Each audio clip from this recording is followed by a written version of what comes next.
오늘 말씀의 제목은 기적을 믿으시라 이런 제목으로 함께 말씀을 보려고 합니다. 함께 볼 말씀은 요한복음 2장 1절부터 11절 말씀입니다. 요한복음 2장 1절부터 11절 말씀은 저 한 절 여러분 한 절 교독하도록 하겠습니다. 요한복음 2장 1절부터 11절 말씀입니다. 살째 되던 날 갈릴리 가나에 혼인례가 있어 예수의 어머니도 거기 계시고 포도주가 떨어진지라 예수의 어머니가 예수에게 이르되 저들에게 포도주가 없다 하니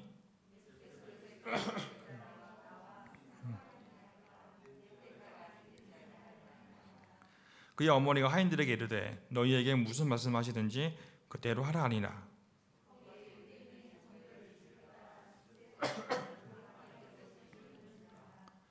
예수께서 그들에게 이르시되 항아리에 물을 채우라 하신즉 아기까지 채우니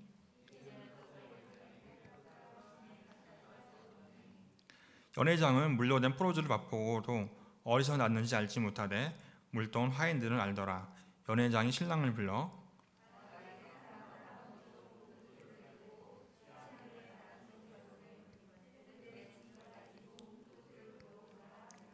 함께 읽겠습니다. 예수께서 이 첫 표적을 갈릴리 가나에서 행하여 그의 영광을 나타내심에 제자들이 그를 믿으니라. 아멘. 저는 한 달에 한 번 금요기도 설교를 하는데 요한복음을 저번부터 계속 보고 있습니다. 지난 설교에서 저는 요한복음은 사복음서 중에서 가장 나중에 쓰여졌고 마태, 마가, 누가복음, 즉 공간복음과 다른 관점에서 쓰여졌다고 이야기했습니다. 그리고 공간복음과 8%밖에 일치하지 않는 것을 이야기하셨고 비유적인 표현들보다는 표적들이 더 많이 나오는데 그 6가지는 공간복음에서는 나오지 않는 것을 이야기했습니다. 그래서 요한복음은 다른 말로 제4복음서라고 이야기합니다. 저번 시간에 제가 다뤘던 내용은 예수님이 이 태초부터 계셨던 예수님, 그리고 이 세상이 만들어질 때 계셨던 하나님과 동등한 잼조에서 예수님에 대해서 이야기했었고요. 또 참 빛으로 오신 예수님, 생명으로 오신 예수님에 대해서 이야기했었습니다. 예수님은 우리가 쉽게 생각하고 만만하게 보는 그런 존재가 아니다는 것에 대해서 강조했었습니다. 그리고 오늘 본문은 2장의 본문을 살펴볼 텐데요. 오늘 본문은 물로 포도주를 만드신 이 사건입니다. 이 사건은 예수님이 공생사역을 시작하시고 난 다음에 가장 먼저 일으킨 표적입니다. 요한은 다른 복음서에 없는 이 사건을 다루고 있는데 이 사역을 처음에 넣으면서 그 의미를 더하고 있습니다. 오늘 말씀을 보면서 그것이 어떤 의미가 있고 왜 중요한지 살펴보려고 합니다. 우리 1절부터 3절을 다시 한번 교독하겠습니다. 1절부터 3절 다시 한번 교독하겠습니다. 사흘째 되던 날 갈릴리 가나에 혼례가 있어 예수의 어머니도 거기 계시고 포도주가 떨어진지라 예수의 어머니가 예수에게 이르되 저들에게 포도주가 없다 하니. 아멘. 자, 오늘 본문의 가장 중요한 것은 바로 혼례식이라는 겁니다. 혼례가 있는 것 자칫날이죠. 지금도 그렇지만 옛날 유대사에서도 이 혼례 잔치는 굉장히 중요한 예식이었습니다. 그리고 그 축제의 날이었습니다. 그 축제가 얼마나 컸던지 이들에게는 이 축제를 일주일 이상 즐겼다고 합니다. 유대인들의 결혼을 살펴보게 되면 당시 유대인들은 결혼을 2번 치르게 되어 있었다고 합니다. 첫 번째 결혼은 지금으로 말하면 약혼식 같은 것이었습니다.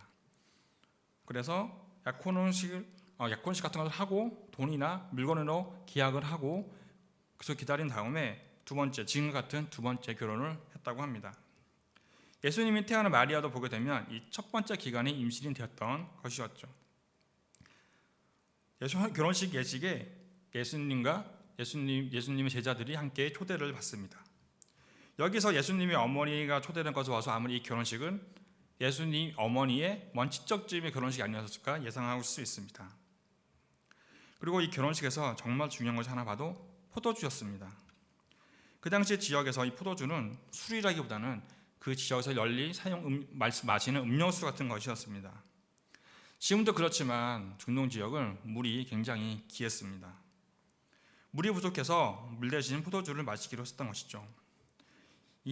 그 중에서 이 포도주라는 것은 잔치집에서 분위기를 한껏 끌어올리고 또 아주 없어서는 안 되는 아주 중요한 것이었습니다.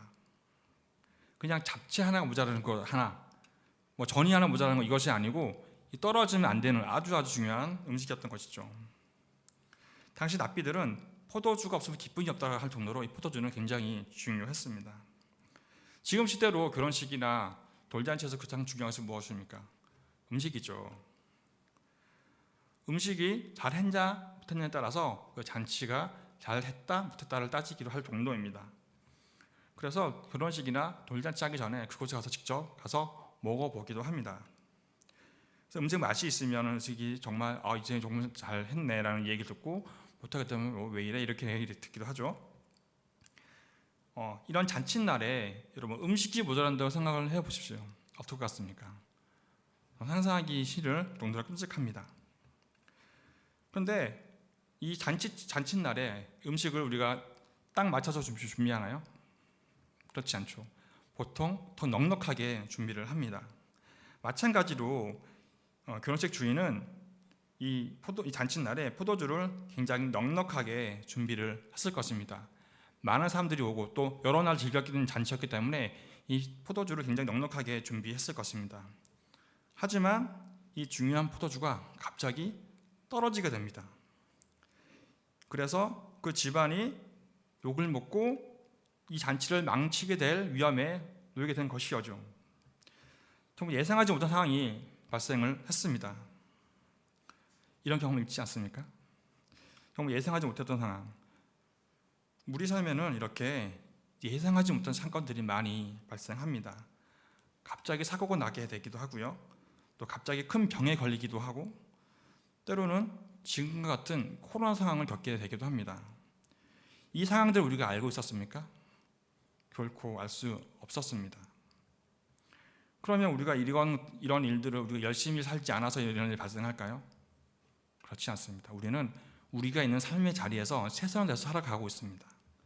하지만 이 일들은 저희도 모르게 갑자기 어느 날 임할 수 있는 것입니다. 이렇게 예상치 못한 상황이 찾아왔을 때 여러분들은 어떻게 하십니까? 또 어떻게 해야 될까요? 한번 고민해 보시기 바랍니다. 3절을 제가 다시 한번 읽어보겠습니다. 포도주가 떨어진지라 예수님이 어머니가 예수에게 이르되 저들에게 포도주가 없다 하니. 자, 이 말은 포도주가 없으니 너가 좀 어떻게 좀 해봐, 너가 좀 가지고 해결 좀 해봐라 이렇게 이야기하는 것입니다. 그런데 왜 예수님 어머니는 예수님에게 이렇게 말을 했을까요? 예수님의 어머니는 예수님이 어떤 분인지 알았을 거라고 이야기합니다. 왜냐하면 예수님이 태어나는 것을 성령으로 잉태하는 것을 경험을 했고 또 어릴 때부터 범상치 않은 일들을 행한 것을 알았기 때문입니다. 사실 예수님이 어린 시절의 이야기는 성경에 잘 나타나 있지 않습니다. 누가복음에만 짧게 기록되어 있지 자세히 기록되어 있지는 않습니다. 하지만 수많은 일들이 있지 않았을까요? 마리아는 예수님이 범상치 않은 아들이라는 것을 알고 있었습니다. 그래서 이 위기에서도 예수님이 해결할 수 있을 거라는 믿음이 있었습니다.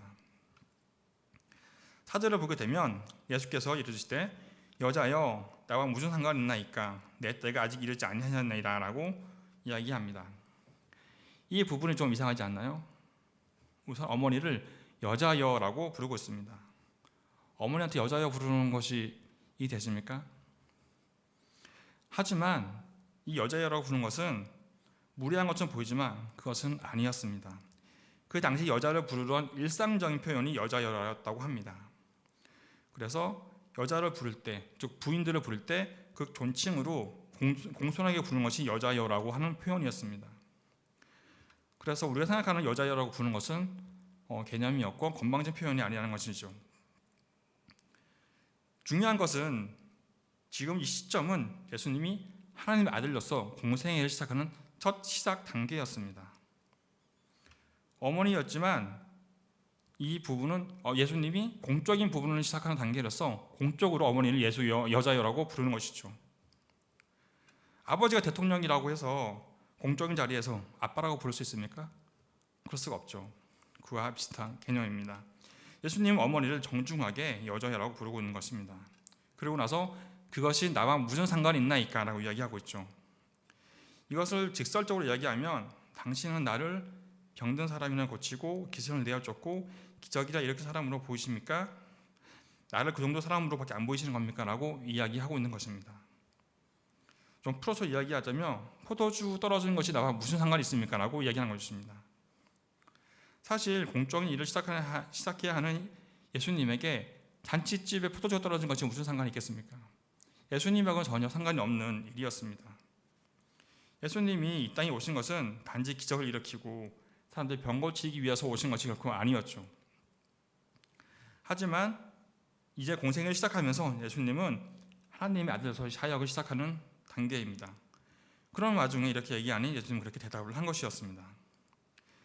이런 비슷한 상황이 여기에만 있는 것이 아닙니다. 마태복음 12장 46절에서 50절을 보게 되면 예수님의 어머니와 동생들이 예수님을 찾아왔는데 예수님이 대답하시는 것은 누가 내 어머니며 동생들이냐라고 의외의 대답을 하시고 오히려 제자들을 가리키며 하늘에 계신 내 아버지 뜻대로 한 자가 내 형제 자매지요 어머니라고 말씀하십니다. 이 표현들이 무리하게 보일지 모르지만 무리한 표현은 결코 아닙니다. 우리가 볼 때 그렇게 느끼는 것일 뿐이죠. 예수님은 자신의 신분과 목적에 대해서 분명히 알고 계시는 것입니다. 그러고 나서 이렇게 얘기합니다. 내 때가 아직 이르지 못하였나니. 여기서 이 때라는 표현은 예수님이 고난을 받으시고 십자가에 달리시는 때를 이야기합니다. 예수님은 공생을 시작하시면서 자신의 목적을 너무나 잘 알고 계셨습니다.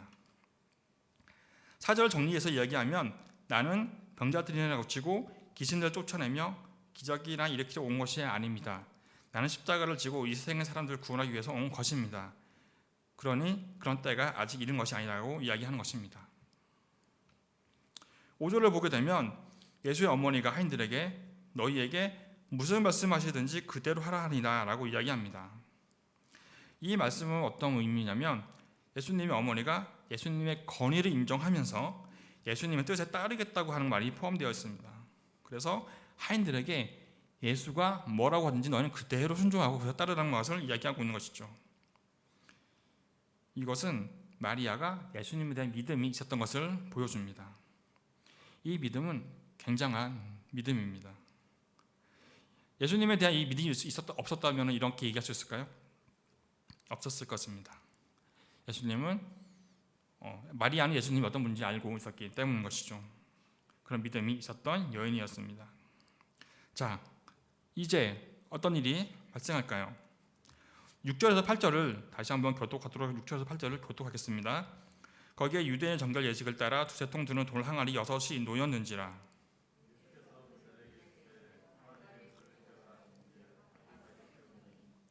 이제는 떠서 연회장에 갖다 주라 하심에 갖다 주었더니 아멘.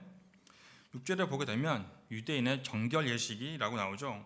이것을 개역 개정 한글 성경 보면 유대인의 결례를 따라라고 나옵니다. 이 결례라는 단어는 깨끗하게 하다, 정화하다, 순결케 하다는 뜻이 있습니다. 그래서 유대인들은 외출했다가 돌아오면은 손 발을 반드시 씻어야 했고 장과 대접을 깨끗하게 씻었다고 합니다. 그리고 손님들도 여기에 먼저 손을 씻고 잔치에 참여했다고 합니다.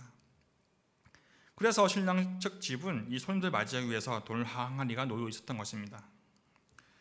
그런데 그런 용도로 쓰여진 항아리였지만 결국엔 빈 항아리였습니다. 빈 항아리를 놓고 잔치를 치르고 있는 것이죠.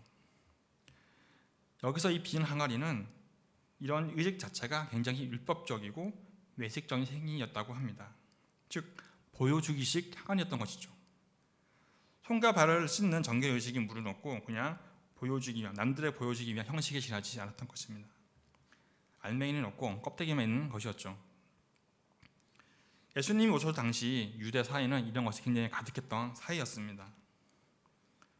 율법을 잘 지킨다고 하는 바리새인들도 사람들의 보여주기 위해서 길거리에서 기도하고 또 외식적인 금식을 하며 외식적인 행동들을 하였습니다.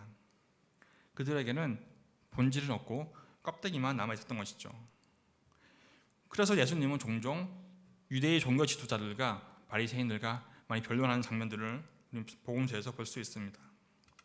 그만큼 그 시대는 알맹이는 없고 껍데기만 졌던 시대였던 것이죠. 뭐가 중요합니까? 겉이 중요합니까? 내용이 중요하죠. 겉이 아무리 화려하고 번지르하고 뭐합니까? 내용이 없는데.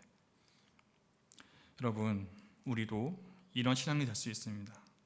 어쩌면 우리의 모습이 빈 껍데기 같은 신앙이 아닌지 한번 되돌아보아야 할 것입니다. 왜냐하면 우리도 그럴 수 있기 때문입니다.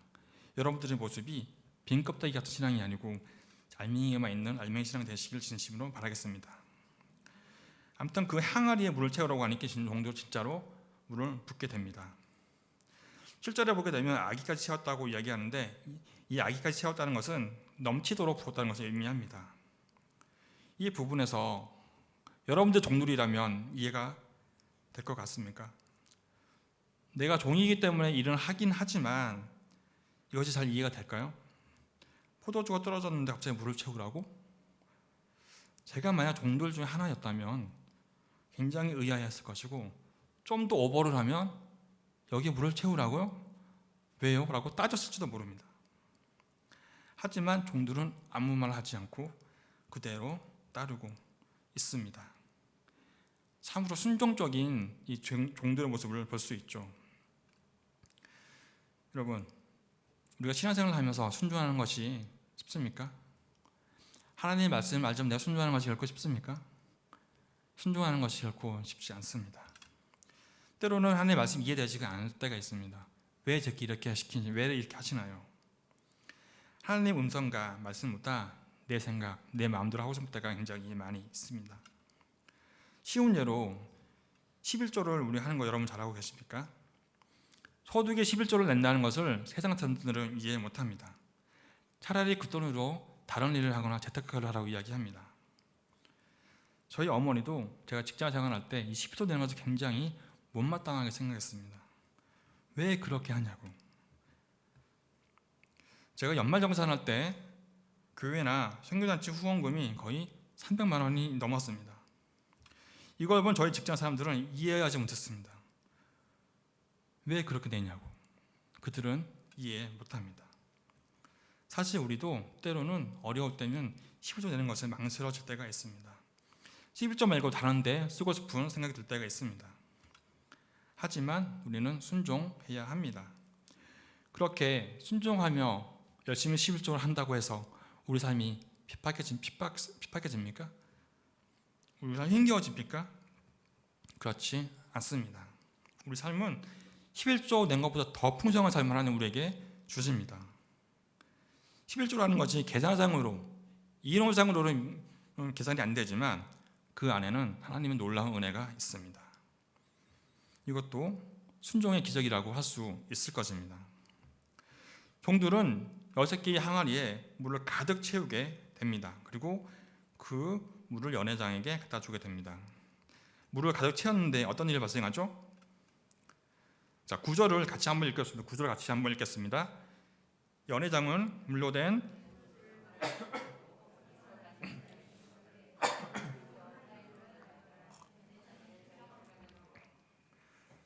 자, 물을 부었을 때 물이 어떻게 됩니까? 포도주로 변하게 됩니다. 이해됐습니까? 물이 포도주가 되었습니다. 이해됐습니까? 자, 여러분 같았으면 어떤 종들이라면 어떤 마음이었을 것 같습니까? 제가 그래서 이 물이 포도주 변할 수 있는가를 한번 화학적으로 한번 계산을 해보았습니다. 물이 화학식으로 뭐죠? H2O죠. 그러면 포도주 학식이 뭔지 아세요? 제가 찾아봤습니다. 찾아보니까 포도주는 C2H6O라고 합니다. 자, 이 둘 사이에서 보게 되면 H와 O는 그렇다 쳐도 C는 어떻게 될까요? C가 뭘까요? C는 탄소인데 이 탄소가 H와 O 사이에서 갑자기 변할 수가 있을까요? 없죠. 우리 공대 나오신 분들 이게 안 되시죠? 절대 이렇게 될 수가 없습니다. 예수님 말씀에 순종했을 때 놀라운 기적이 일어나게 되는 것입니다. 이것을 본 동료의 기분은 어땠을까요? 아마도 깜짝 놀랐을 것입니다. 그 입을 채 다물지 못한 동료의 예수님을 보았을 것입니다. 아니 이 분이 이런 분이었어라고 하면서 말씀에 순종한 하인들은 놀라운 기적을 체험하는 은혜를 누리게 됩니다. 여러분 이런 기적 같은 일들을 경험해 보셨습니까? 저는 그런 경험이 굉장히 많이 있습니다. 제가 군대를 해병대 다녀왔는데 예전에 한번 말씀드렸는데 해병대를 간 것은 제 의지와 뜻이 아니고 하나님의 말씀 순종하기 위해서 갔던 것이 어제 해병대였습니다. 제가 해병대 훈련소에서 있었던 일입니다. 해병대 훈련소 들어가면 훈련은 정말 힘듭니다. 정말 빡셉니다. 해병대가 왜 힘든구나를 느꼈을 정도로 정말 힘듭니다. 근데 이 훈련을 받을 때 훈련병들에게 옷이 두 벌 있습니다. 한 번은 그냥 입는 평상복이고 평상시 군복이고 하나는 CS복이라고 해서 훈련 받을 때만 입는 옷입니다. 이 옷은 막 더럽혀지거나 찢어지기도 하고 막 입는 옷이기 때문에 보통 헌 군복을 받아서 훈련을 받습니다. 그래서 이 CS복을 계속 입고 훈련을 받는데 이 훈련병들한테는 벌점표라는 것이 있었습니다. 이 벌점표가 뭐냐면 훈련 받을 때 이 벌점을 교관들한테 이제 내가 잘못한 것 있으면 벌점을 받아서 체크를 하고 그 벌점을 받은 사람들은 훈련이 끝나는 금요일 오후나 토요일 오전에 다 불려가서 얼차례를 받습니다. 그래서 훈련병들이 이 벌점을 받지 않기 위해서 열심히 훈련 받게 되는 것이죠. 그래서 이 벌점표를 항상 훈련복 주머니, 그 CS복 주머니에 항상 넣고 훈련을 받게 되는데 어느 날 한날은 훈련을 끝난 뒤에 우리 세탁병이 CS복을 다 내라고 하는 것입니다. 그래서 CS복 걷어서 줬는데 내고 나서 얼마 후에 그 벌점표를 내라는 것이었습니다. 근데 생각해 보니까 제가 그 벌점표를 CS복 주머니에 넣고 옷을 냈던 것이죠. 그래서 아차 하는 순간 머리가 하얘졌습니다. 그래서 제가 어떻게 했을까요? 저는 우선 하나님께 기도했습니다. 하나님 도와주세요. 제가 할 수 있는 건 기도밖에 없었습니다. 그 상황에서 기도를 하고 세탁실로 가서 제 옷을 뒤지기 시작했습니다. 하지만 옷이 수백 벌 쌓여 있는데 그 중에서 제 옷을 찾을 수 있었을까요? 찾을 수 없었습니다. 못 찾았습니다. 그래서 너무 황망한 표정을 가지고 울상을 지으며 다시 이제 돌아왔는데 제 동기 한 명이 갑자기 저한테 왜 그래 그러는 겁니다. 벌점표 잊어버려서 좀 큰일 났다고 이렇게 하니까 동기가 갑자기 벌점표 새거 한 장을 저한테 주는 것이었습니다. 그리고 그 벌점표 이름부터 적혀있지 않은 새 벌점표, 그리고 벌점이 하나도 없는 새 벌점표 저한테 주는 것이었습니다. 제가 너무 놀라서 그 벌점표 어떻게 하냐고 하니까 죽었다는 것입니다. 그게 저는 너무 신기했습니다. 벌점표는 보통 받으면 자기 훈련병 번호와 이름을 꼭 적어놓지 아무것도 적어놓지 않은 훈련병 거의 없습니다. 그런데 그 타이밍에 이 벌점표가 저한테 떠져 있었다는 것이 저는 지금 생각해도 이해되지 않습니다. 그래서 그 동기가 준 벌점표를 제 이름을 넣어서 내서 저는 그 얼차를 받지 않을 수 있었습니다. 하나님이 제가 해병대를 순종하면서 갔을 때 하나님 저에게 놀라운 은혜를 주셨던 것이죠. 결코 저를 그냥 내버려 두지 않으시고 그런 놀라운 기적들을 보여주셨습니다. 하나님이 저한테 해병대 속에서 주께 보여준 은혜는 굉장히 큽니다. 그래서 말씀드리면 굉장히 많이 있지만 제가 설교 중간중간에 한 번 더 얘기할 수 있습니다. 군대 얘기한다고 보라지 않으시기 바랍니다. 물로 포도주로 변했다는 것은 본질적인 변화를 의미합니다. 이 본질은 그 물질 자체가 가지고 있는 성질을 의미하는 것입니다. 물이 포도주로 변했다는 것은 완전히 성질이 변한 것입니다. 비슷하게 변형이 되고 그런 것이 아닙니다. 예수님의 말씀은 물이 포도주로 변한 것처럼 본질적인 삶의 변화를 일으킵니다. 물리적, 형식적 겉모양의 변화가 아니고 실제적이고 본질적인 변화를 의미하는 것입니다. 믿으십니까? 우리의 삶도 예수님 인해서 완전히 바뀌지 않았습니까? 우리의 삶은 예수님 믿기 전과 믿음 후로 나눌 수 있습니다. 이것이 우리에게 예수님으로 인한 기적입니다. 우리는 그 기적을 경험하며 살고 있는 것입니다. 이제 곧 성탄절이 다가오죠. 이 성탄절은 우리에게 아주 기쁜 날입니다. 예수님이 이 세상에 태어나신 날이기 때문이죠. 우리 삶에는 새로운 생명을 주시고 새로운 삶을 주신 이 성탄절이 우리에게 너무나 중요한 날입니다. 세상 사람들이 나를 흥청망청 자기들의 기쁨을 위해서 자기의 유익을 위해서 그 날을 치르지만 우리는 이 성탄절 어떻게 치릅니까? 우리에게 주는 이 크리스마스의 의미는 너무너무나 큰 것입니다. 그러기에 저는 이 성탄절이 너무나 좋고 기대가 됩니다. 오늘 본문 사건을 보게 되면 그 당시 형식적이고 또 율법적인 유대인들과 또 바리새인들의 모습들을 꼬집은 말씀이기도 합니다. 껍데기만 남아있는 그들에게 경종을 울리는 말씀이기도 한 것이죠. 사도 요한은 다른 복음서에 없는 이 포도주 사건을 이야기하면서 새로운 시대가 왔다는 것을 이야기하고 있는 것입니다. 자, 포도주를 내어주고 신랑이 사람들로부터 칭찬을 받는 장면이 나옵니다. 우리 10절을 같이 읽겠습니다. 말하되 사람마다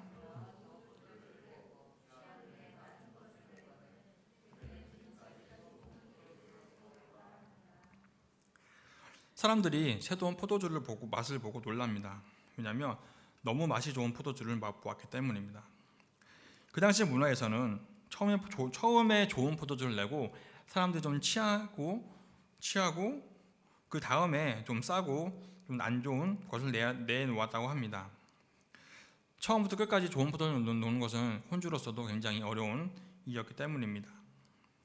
그런데 마지막까지 사람들이 포도주 맛을 보았는데 너무나 맛이 좋은 포도주 맛을 보고 놀라우면서 너무나 이 혼주에게 칭찬을 하고 있는 것입니다.